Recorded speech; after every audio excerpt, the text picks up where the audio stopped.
A job hazard analysis, or JHA, is an important component of any health and safety program. It is one of many risk assessment tools that can be used in the formal hazard assessment process to identify and control hazards. Many workers have been injured or killed because they either don't know the right steps or don't recognize the potential hazards of a job. JHAs help establish proper operating procedures and provide recommendations for preventing or eliminating hazards. A job hazard analysis should be conducted by a team familiar with the task and should include one or more workers familiar with the job, supervisors, and if applicable, any other experts or specialists. By involving a whole team, the likelihood of missing a step or hazard is decreased. Workers who do the job regularly will recognize unsafe shortcuts or ways to get around protective devices. These may need to be addressed. Creating a JHA begins by observing the job. For our example, we'll begin by observing the task of lifting and moving a heavy box. First, break the job into small steps. A step is defined as a part of the operation necessary to advance the work. It is important to not make the steps too general, which may result in hazards being missed, or too detailed, which may result in there being too many steps. A good rule of thumb is to describe the job in fewer than 10 steps. You must also keep the steps in their correct order. Steps that are out of order may miss potential hazards or even introduce hazards that don't exist. Once all of the steps have been listed, it's time to identify potential hazards for each step.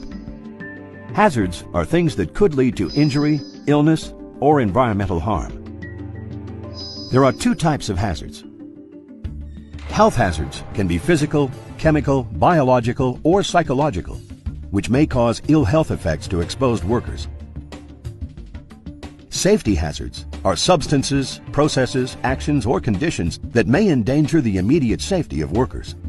Go through each step and identify what potential health or safety hazards exist within that step. Each step may have more than one hazard, so number each one with the step number. It is also important to assess the risk of each task and hazard. This can be done by showing the severity of the hazard and the probability of it occurring. Examples of this would be ranking each hazard on a scale of low to high or 1 to 5. Finally, for each step, make recommendations on how each hazard can be mitigated or controlled. It's best to make these recommendations right away while you're still focused on the situation in the work environment. This way, you can see how the recommendation will work or if it'll cause other problems. Start at the top of the hazard list and then work your way down.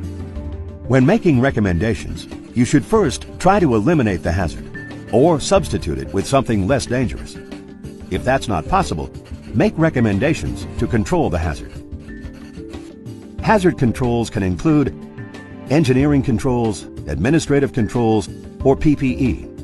Sometimes, all types of recommendations can be made. Explore as many alternative ways as possible. If the hazard can be controlled in several ways, each recommendation should be listed.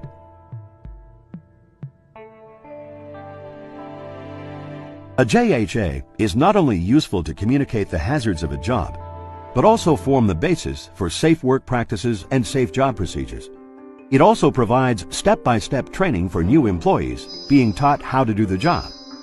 Or, if an injury or illness occurs, a JHA can provide a starting point for any investigation and remind employees of safe operating procedures.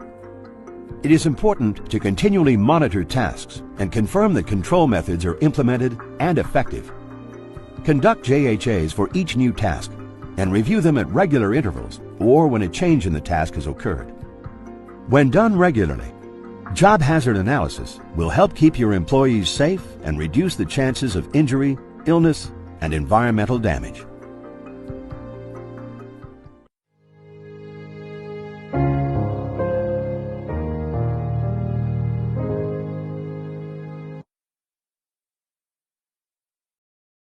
抖音